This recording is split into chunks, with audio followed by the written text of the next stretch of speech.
demande souvent ce que c'est que la négativité. Alors, c'est une notion spirituelle très importante qui fait appel à énormément de notions. Donc je vais essayer maintenant, malheureusement sans sigismond, de vous éclairer sur ce point. Alors, le principe déjà, c'est que tout ce qu'on vit déclenche des effets. Et ce dont on est porteur déclenche des effets. En fait, rappelez-vous que, qu'est-ce que c'est que le karma ? Le karma, c'est que tout ce que vous faites, ça on est d'accord, tout ce que vous pensez, ça c'est plus embêtant. Tout ce que vous dites, c'est aussi encore plus embêtant, a des conséquences. A des conséquences sur votre entourage, a des conséquences sur vos vies prochaines, a des conséquences sur vous. Donc, ce qui veut dire que tout compte. Absolument tout compte. Donc, ça veut dire que si quelque chose vous met en colère, voilà, par exemple, qu'est-ce que je veux dire ? Quelqu'un vous parle mal ou quelqu'un vous énerve, ça vous met en colère. Vous allez être porteur d'une négativité, c'est-à-dire que vous allez être porteur de quelque chose que vous n'arrivez pas à intégrer. Donc en fait, ça va venir mettre du désordre, soit dans vos actions, soit dans vos paroles, soit dans vos pensées. Donc mettons que ça mette du désordre dans vos paroles, hein, c'est, vous savez, le cercle aussi qu'on voit souvent en image, c'est qu'on répercute en fait la violence mène à l'irrespect, hein. Donc ça veut dire, si vous voulez, qu'on répercute en fait ce qu'on a reçu, on le répercute en négativité sur notre entourage, sur notre monde, etc.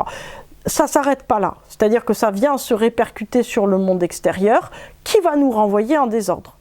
C'est-à-dire qu'en gros, vous vous êtes disputé avec quelqu'un le matin, vous prenez votre voiture, il y a quelqu'un qui vous grille le feu et qui emboutit votre voiture. Et là, vous vous dites, c'est la série. Mais non, en fait, ce n'est pas la série, c'est la même chose.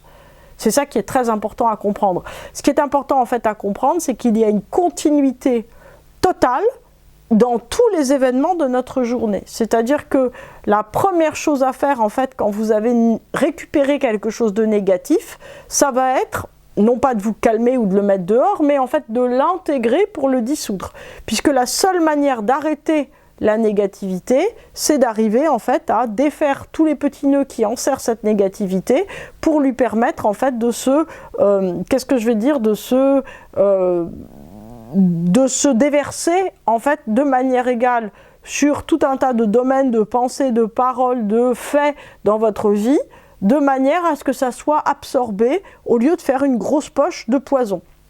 Alors, la négativité, en fait, de toute façon, elle est omniprésente. Pourquoi vous ne pouvez pas vivre sans conflit ? Pourquoi vous ne pouvez pas vivre sans conflit ? Parce qu'on est sur Terre, en fait. Donc, tout ce qu'on fait déclenche des résistances. Vous voyez, par exemple, vous avez du mal à ouvrir la porte du four, c'est de la négativité, donc vous allez la tirer, ça va se briser, ou au contraire, vous allez déplacer, tout à coup, vous allez voir sortir 4 araignées, ça m'est arrivé l'autre jour. Donc, ce qui veut dire, en fait, que tout ce qu'on fait va déclencher quelque chose qui montre quelque chose, etc. En fait, on a tout à fait conscience que tout ce qu'on fait a des conséquences. Sauf que, on pense que, d'une certaine façon, ces conséquences, elles sont gérables. C'est-à-dire qu'en fait, on peut se dire « Non, mais je fais en sorte de ne plus être en négativité ou en difficulté ».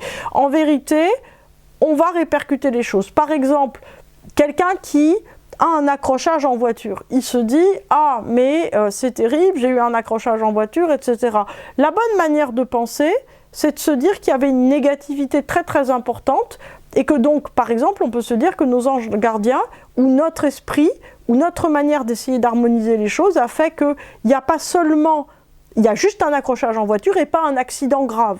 En fait, si vous voulez, la question, c'est que vous pouvez aussi, par exemple, aller vous ennuyer au cinéma tout un après-midi en espérant aller voir un bon film, revenir complètement abattu d'avoir perdu tout ce temps, etc. Et en fin de compte, vous retrouvez, j'allais dire, en termes, on va dire, de croisement, on va dire, supratemporel, dans quelque chose où cet après-midi d'ennui était une négativité qui a absorbé un événement qui aurait dû ou pu être extraordinairement négatif. C'est-à-dire qu'en fait, il faut arriver à comprendre que la négativité qui nous environne, c'est non seulement celle qu'on génère, non seulement celle qu'on reçoit, en fait ces deux-là, si vous m'avez bien suivi, c'est la même, mais aussi celle qui nous vient de toute la collection des actes, des pensées, des paroles que nous avons prononcées dans des temporalités très antérieures, et qu'en fait, au fur et à mesure, on intègre et on gère. Donc en fait, le monde extérieur est toujours en désordre et notre monde intérieur est toujours en désordre. Et si ce n'est pas, si il pouvait y avoir un instant T où c'était pas en désordre, ça serait remis en désordre, puisque nous, notre travail en tant qu'être humain, c'est remettre un ordre qui va être défait. Donc en fait, les chutes, les objets qui se cassent, les gestes maladroits, les réactions violentes, les discussions, les problèmes d'entourage, tout cela en fait peut se lire à un autre niveau, de se dire qu'il y a une négativité qu'on va récupérer de tous les côtés et qu'on n'arrive pas encore à canaliser. Si on arrive complètement à canaliser la négativité de nos vies, on devient très très efficace. Est-ce que c'est possible en fait de faire ça tout le temps? Non. C'est comme du fait de se sentir en osmose avec des gens tout le temps. Il y a toujours un moment où, même si on adore quelqu'un, où on va ne plus se sentir en osmose. Pourquoi? Parce que en fait, c'est une rencontre des fréquences. Si les fréquences, elles étaient toujours en accord, en fait, on n'avancerait pas. Alors qu'à un moment, ça se rompt, l'accord de fréquence, et en fait, on avance chacun pour qu'il y ait un nouvel accord à une fréquence supérieure. De même, le lien avec notre monde extérieur, c'est la même chose. C'est-à-dire que en vérité, il est parfait, il est très bien, et puis il y a quelque chose qui ne va pas, et on cherche autre chose. En fait, le désordre est signe simplement qu'un nouvel ordre doit être trouvé. Ce qui est important en fait à comprendre, c'est que on vit très mal, nous, en tant qu'être humain, la négativité, puisqu'on va avoir le mauvais abord sur la chose, on va se dire « Qu'est-ce que j'ai fait de mal pour que cette chose m'arrive encore ?» Au lieu de se dire « Quelle chance, il ne m'arrive qu'une toute petite chose. » Donc ça veut dire que j'ai absorbé 90% de la négativité de cet événement, ou des événements autour, et donc je n'ai que cette petite contrariété. Par exemple, je me suis trouvée dans une manif d'agriculteurs. C'est pas très grave, ils étaient très gentils. Mais en fin de compte, ça m'a fait perdre un peu de temps. Ce n'est pas très grave non plus. Et en fait, le fait de ne pas rajouter de la négativité sur la négativité permet que la négativité numéro 1 se défasse. Donc moi, mon premier conseil, c'est que si vous rencontrez un geste maladroit, un conflit, une difficulté, un ordinateur qui plante, une discussion avec quelqu'un, un conflit d'agriculteurs, voilà, au lieu de vous bloquer, de vous crisper en vous disant « mais j'ai pas le temps, mais c'est très grave » ou de chercher le sens en vous disant « pourquoi ça m'arrive encore ce tel destin d'être bloqué dans une, par exemple, manifestation d'agriculteurs », dites-vous simplement « tiens, il y a cet événement qui arrive, tiens, il y a une discussion un peu vive, ça ne me concerne pas en fait la discussion un peu vive, éteignez tout de suite la discussion un peu vive. » S'il y a quelque chose, une idée à prendre, prenez l'idée de la discussion un peu vive pour refaire un autre fil de discussion plus calme. La réalité, si vous voulez, c'est que la négativité, elle surgit tout le temps. C'est un peu comme quelque chose qui attend notre réponse. C'est-à-dire qu'il y a des gens, ils expriment des choses avec une manière de dire dont on a l'impression que c'est tout le temps agressif. En vérité, ils sont porteurs d'une agressivité et en fait, ils appellent les autres pour demander que ça soit dénoué.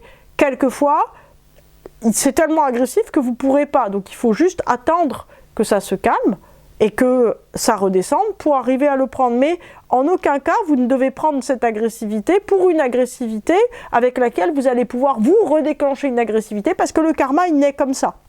C'est un empilement de négativité qui est de plus en plus négatif et qui, à un certain moment, va se concrétiser en action. Parce que voilà ce qui se passe, c'est-à-dire qu'il y a un degré. C'est-à-dire que la pensée devient parole, la parole devient acte. C'est-à-dire que si vous pensez « je veux que quelqu'un ait un problème », après vous allez lui dire « je veux que tu aies un problème ». Et finalement, la personne va avoir un problème. C'est-à-dire que, en fait, il y a une espèce de continuité, si vous voulez, parole, pensée, parole, action, qui est très forte. Donc en fait, ce dont vous êtes porteur à l'intérieur, tôt ou tard, vous allez le dire. Si vous n'aimez pas quelqu'un, tôt ou tard, ça va se voir dans votre manière de lui parler et dans votre manière d'agir. Sauf que si vous agissez mal, vous risquez de vous retrouver au poste de police. Donc, ce qui veut dire, si vous voulez, que si vous ne voulez pas, d'une certaine façon, qu'il y ait de problème dans les faits, vous êtes obligé, à un certain moment, de changer votre manière de penser. Comment vous pouvez changer votre manière de penser ? Vous pouvez changer votre manière de penser en comprenant qu'en fait, il n'y a jamais que deux forces. Il y a une force d'harmonie et une force, on va dire, d'entropie qui crée le désordre. Donc, vous, votre travail en tant qu'être humain, c'est de refaire et refaire, en fin de compte, toujours l'harmonie. C'est-à-dire qu'au lieu de vous dire « mais pourquoi les événements ont-ils été mis en désordre ?» La réponse, elle est simple. C'est parce qu'on est sur Terre et en fait, le désordre, il est toujours là. Donc, au lieu de vous demander pourquoi les éléments sont en désordre, vous pouvez tout simplement vous dire « comment réordonner, c'est amusant ». Et c'est la seule chose à faire. C'est comment réordonner, c'est amusant. Quelle est votre prise? Qu'est-ce que vous pouvez faire? Alors quelquefois, vous devez vous mettre en colère. Ha ha ha, je suis en colère. Pour faire le réordonnement, quelquefois, vous devez seulement passer du temps à réarranger quelque chose. Vous devez tout le temps ajuster votre positionnement par rapport à l'action la plus efficace pour réordonner. Mais votre but doit être de réordonner au lieu de vous demander ce que symboliquement signifie cette négativité. La négativité, symboliquement, signifie une chose simple, je vous le dis tout de suite, vous êtes sur Terre, vous êtes incarné. Sur Terre, il y a de la négativité. Elle vient d'où? De vos pensées, de vos paroles, de vos actions. Celle de maintenant, celle d'il y a 40 incarnations, celle de vos voisins que vous avez perçus, celle de vos parents que vous avez pris pour leur éviter d'avoir des problèmes, parce que ça c'est aussi une chose qui est très importante. La négativité est quelque chose qui ne connaît pas les frontières en fait des individus. Si par exemple vous avez votre petit bébé qui a mal au ventre, il est fort possible qu'à un moment votre petit bébé il ait plus mal au ventre et que ça soit vous qui ayez mal au ventre, au bras, au dos, etc. En fait vous allez en osmose prendre cette négativité pour lui éviter de la vivre. Cette chose-là s'appelle amour. C'est tout simple. Ça veut dire qu'en fait, on prend aux autres les difficultés. Vous voyez, par exemple, quand vous avez l'impression que vous passez du temps à rassurer votre conjoint ou votre conjointe sur quelque chose qu'il a à faire, qui s'inquiète, vous lui donnez des conseils, etc. En fait, vous lui absorbez complètement son stress et sa fatigue, qui va peut-être lui permettre de passer un très bon entretien d'embauche ou un très bon quelque chose. En fait, le travail de la thérapie est en vérité un travail magique, c'est-à-dire que le thérapeute absorbe la négativité de quelqu'un. Si le thérapeute fait bien son travail, il redonne le paquet aux anges qui vont aller le vider dans la déchetterie du ciel. Et si vous ne faites pas bien votre travail en tant que thérapeute, la négativité reste sur vous et à un certain moment, en fait, vous broie à l'intérieur. Donc, c'est important d'arriver à comprendre que il y a une négativité sur Terre, les vers de terre font ça très bien, et en fait cette négativité doit être constamment transformée en quelque chose, si vous voulez, qui soit à nouveau fructueux. Et ce travail-là ne cessera jamais, puisque c'est le travail même de l'incarnation.